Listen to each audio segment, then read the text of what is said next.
Ang daming nag-aabang nito and eto na, isi-share ko sa inyo itong November perfume favorites ko. One brand, all Chanel. Ang hirap pala pag isang brand lang. Although I love this brand, okay? Don't get me wrong. Pero natutokso kang magpahinga kasi syempre because it's one brand, lalo tong Chanel, meron siyang dating na or meron siyang note na alam mong Chanel siya. So pagka ilang beses mo na siyang ginagamit, yung iba-ibang bottles niya, meron siyang dating na parang sa isip mo and sa ilong mo, parang iisa lang yung ginagamit mong pabango because meron siyang signature na note na nandun siya madalas. Hindi palagi, pero parang to me sa experience ko when I was using all of this is parang 80% meron siyang ganong dating. And parang gustong magpahinga nung ilong ko na parang I wanted to try a different brand. So, simulan na natin. Okay, medyo madami-dami to. Meron akong hindi nabuksan. So, hindi ko na siya isasama dito sa video na to. I might use it on a different time kasi parang hindi prepared yung isip ko. May ganon, di ba? Yung mga mahilig sa pabango, yung mga maraming pabango, ganyan din ba kayo? Kasi ako, parang minamatch ko siya sa kung ano yung nararamdaman ko, kung ano yung damit ko. Alam niyo, kailangan prepared din yung isip ninyo. And this is the Bois de Isle. Sana na-pronounce ko siya ng maayos. Hindi ko siya binuksan. So, I will just review it and wear it on a different time. I'll mention din pala itong Misha. Bakit ko ba mine-mention yung mga hindi ko ginagamit? Hindi ko naman nagamit lahat ng mga Chanel ko na pabango. Kasi, gusto ko sanang mag-focus sa lace exclusive na lines ko. Line na pabango na meron ako. Pero, napasukan ko rin siya ng ibang non-lace exclusive na mga pabango from Chanel. Kasi nga gusto kong ipahinga yung ilong ko. And, ayun nga, hindi ko nagamit tong Misha. Hindi ko pa to review ng separately kasi hindi ko rin alam. Pero na-mention ko na siya sa mga powdery na scents. Lipsticky, powdery. This is nice, pero siguro I'll do a separate review nito. Hindi ko rin siya nagamit this month. So mag-umpisa muna tayo dun sa kagagawa ko lang and kapupost ko lang ng comparison review ko nilang dalawa. And this is the jersey and also itong Boy Chanel. Sabi ko naman sa inyo dun sa review. Ililink ko dito and kung hindi ko malink, hanapin nyo na lang guys. Gusto ko sila both. Mas gusto ko si Boy kasi yung parang medyo mas elegant siya ng konti and amoy Chanel na Chanel. Para kasing cologne, fresh, ano ba, hindi naman piney eh. May something na parang, siguro nga pine or eucalyptus or sage, parang ganon, na note si jersey and may lavender to. Actually, may lavender din si Boy. Nararamdaman niyo yung lito ko guys kasi nakakalito talaga silang dalawa. But eto kasing si Boy, ayun nga, meron siya ng signature na Chanel na amoy, aldehydic if that's tama ba? Meron siyang ganun. Whereas si jersey, parang cologne lang talaga siya na fresh. And ayun nga, sabi ko sa inyo, nalilito ako guys. Mas gusto ko si Boy but hindi ko siya laging magagamit. Parang mas madaling magamit si jersey in terms of parang all year round, everyday, fresh na klase ng pabango. Actually, may notes akong nakasave pero hindi ko nababasahin. Tignan natin kung anong maaalala ko and madidescribe ko sa inyo pagka inamoy ko yung mga bottles, no? Saan tayo? Dito muna tayo sa beige and ito yata, kung hindi ako nagkakamali, yung unang-una kong lace exclusive na bottle. Beautiful floral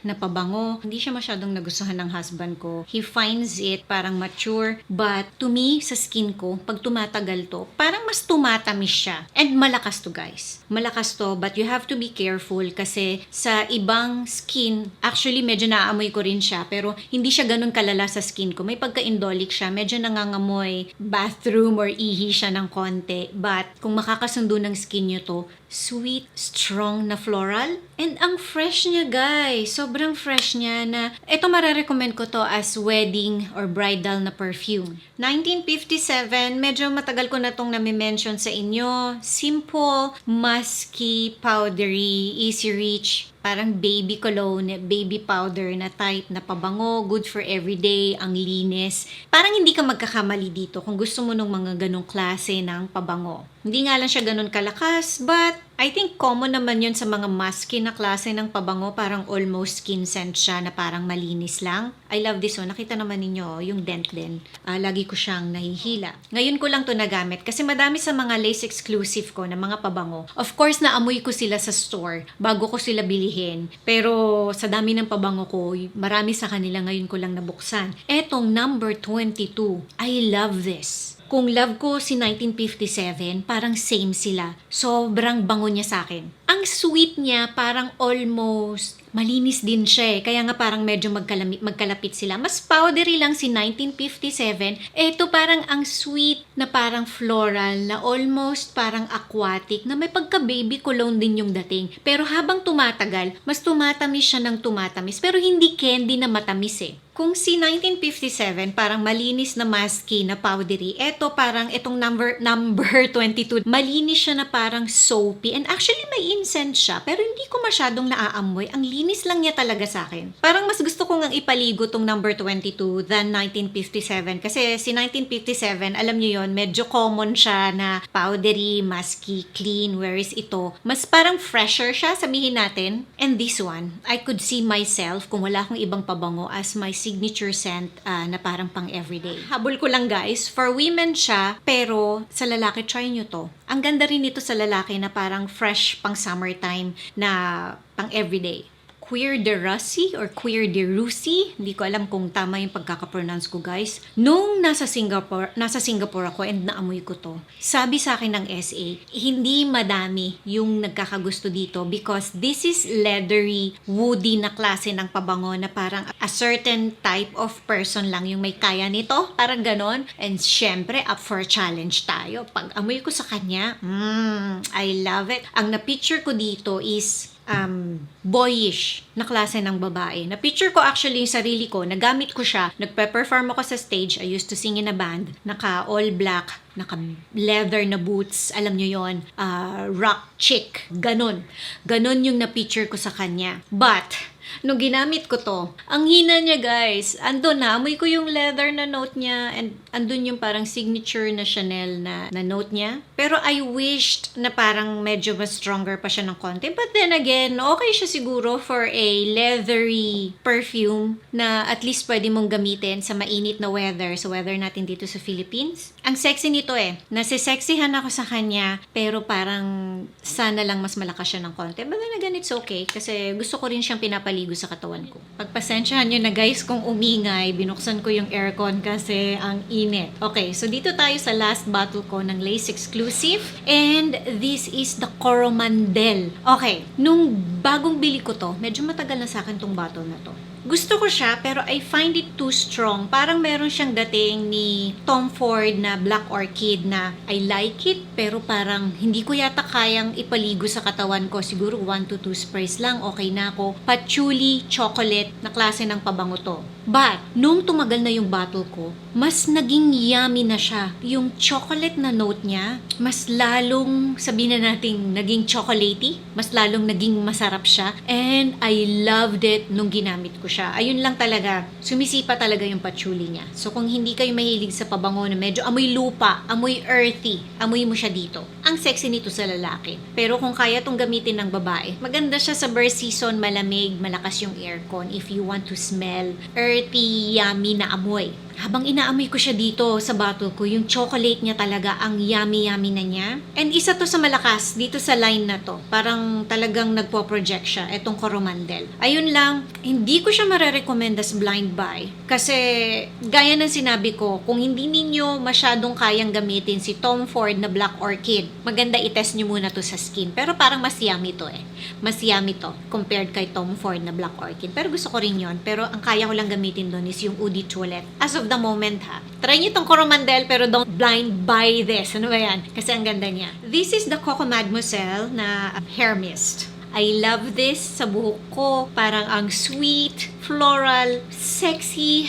In-order ko pa to sa UK. I'm not sure kung may stock sila dito sa Rustans kasi meron tayong Chanel sa Rustans, sa Shangri-La, meron din dito sa may Rustans Makati. Pero marami naman siyang branches. I know common na tong Coco Mademoiselle na line, pero para maiba naman, ilagay nyo siya sa hair ninyo. Now, meron ako nitong dalawang mist. na klase. And nagsisisi ako kasi isa lang yung, ano bang tatawag natin dito? Canister na meron ako. Itong Coco Mademoiselle na low na spray or low sa iba. Limited edition siya guys. And gusto ko yung timpla ni Coco Mademoiselle dito. Mas lighter, mas fresher, less patchouli, mas uplifting, and mist lang siya pero malakas siya. Naamoy ko siya sa skin ko. I don't know, mas gusto ko yung timpla nito. Sana ibalik siya ulit kahit na parang limited edition lang ulit. Okay lang sa akin. Mag-i-stock na lang ako. Wala na talaga akong mahanap nito pero ang ganda nito guys. I know it's not recommended pero dahil light fragrance mist lang siya, nakalagay naman dito. Nilagay ko din siya sa hair ko.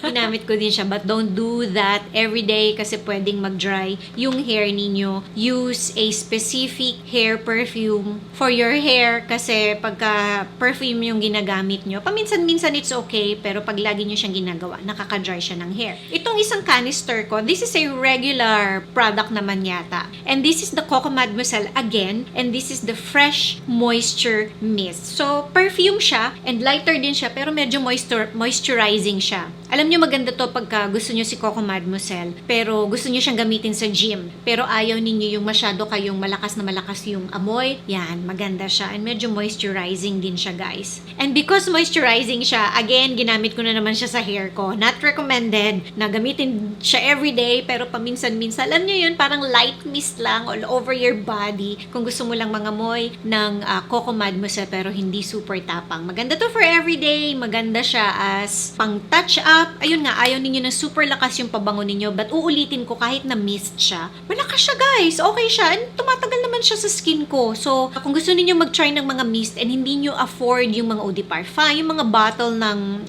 Coco Mademoiselle, i-check ninyo sa store kung may stock sila nitong Fresh Moisture Mist kasi marami ako nito. I love this. I love carrying this and I love the idea of parang spraying this sa body ko na parang nilolotion ko siya. And speaking of Coco Mademoiselle, syempre, ginamit natin etong perfume niya but this is the intense na version sa kanilang lahat or I mean sa eau de parfum, eau de toilette na version. Gusto ko tong intense. I don't know, parang mas sweeter ba? Mas parang fresher ba? Hindi ko na i-compare pero mas uplifting sa akin yung version nitong intense. Coco Noir. And what I have is itong parfum na version. Meron silang eau de parfum. Ay, mas madaling hanapin yon. Medyo mahirap hanapin tong parfum na version. Pero nilabas ko siya this time. Nabubunol ako guys. Ang bango nito. Nakikita ko siya sa US website. Wala nito dito sa Philippines yata. Kasi nagtanong ako sa store, wala sila. And gaya ng sinabi ko dun sa 2023 na perfume favorites ko kasi pumasok siya. Merong extrait na kakalabas lang yata nito. And gusto ko rin yung matry. Kasi etong Coco Noir na line, I love this. I find this sexy. And even though noir, yung name niya, pang daytime siya to me. Parang pwede siyang pang daytime, pwede siyang pang nighttime. Parang daytime na sexy na scent. Ganun siya sa akin. And hindi siya ganun ka-matured. So i-try nyo siya guys. And parang bihira ko lang siyang nakikita na sinasama sa mga favorites, sa mga Chanel na perfumes. I-try nyo to. Kahit na luma siyang pabango, to me, ang modern niya, I don't know why, parang modern meets classic na pabango. I hope it makes sense pero ang bango-bango niya sa akin. Pwede siyang gamitin ng mga 20 plus years old. 2 bottles na lang and this is the Gabrielle Chanel na parfum. Pumasok din to sa 2023 perfume favorites ko. Meron akong love and hate dito sa Gabrielle na line. Pero etong parfum, complete love. To me, parang siya yung lightest sa kanilang tatlo. It doesn't make sense, but I think kasi ginawang softer yung pagkakatimpla sa kanya. Ang fresh niya. Pwede siyang pang everyday. Clean, sweet, floral. Kung gusto ninyo yung J'adore na line from Dior, I think magugustuhan nyo to. It's not as powdery as J'adore, but ang fresh, youthful, floral na malinis. Ito, marerecommend ko din siya as bridal perfume kung afford nyo siya. Kasi medyo mahal siya. This is only 35 ml and parang almost 20,000 pesos yata. I-check ninyo guys sa store. Pero kung afford nyo siya, maganda siyang pang signature scent. Ang ganda niya guys, sobrang ganda niya. Ang dainty, ang clean, floral, ang feminine. Ang feminine niya guys. Last na bottle, medyo nahirapan ako kung paano ko siya gagamitin kasi to me, mas madaling gamitin si Eau de Toilette na kung di ako nagkakamali, pumasok yon sa perfume favorites ko last October. Tama ba ako guys? Medyo seryoso siya ng konti and medyo mature siya ng konti. Pagka kagaya ngayon, inaamoy ko siya pa lang sa bottle, naiisip ko medyo mas naka-dress up ka. Hindi mo siya pwedeng gamitin sa normal na occasions. Ganun siya, sabihin na natin medyo formal ng konti, although pwede naman siya sa mga dates lang. Pero this smells sophistication, alam niyo yon. But to some people, or sabihin na natin baka many people, they might think, pag naamoy nila to, matured. Kasi marami nang gumagamit nito yung mga aunties natin, lolas, titas, but with the right dress, the right occasion, and right temperature, sabihin na natin, air-conditioned room, burst season, ang ganda niya. Pang formal, classy na pabango. So, ayan na guys, yung November perfume favorites ko, one brand, kasi gusto kong buksan yung mga bottles ko ng Lace exclusive and gusto ko na ring i-share sa inyo. And ayan, nagawa ko na, hindi ko nagamit lahat. But, eto tayo. Ang hirap pala ng one brand. Pero, tingnan natin kung topakin akong gawin to sa ibang brands na meron ako. But as of the moment, eto lang muna yung masishare ko sa inyo. Meron ba kayong favorites dito sa mga pabango na nagamit ko last November? Mag-comment nga kayo below. Ulitin ko, meron tayong Chanel na store sa Rustans. Okay? Kasi maraming nagtatanong sa akin saan ako bumibili ng original na Chanel na perfume. Ayun na guys, thank you for watching and see you on my next video. Bye!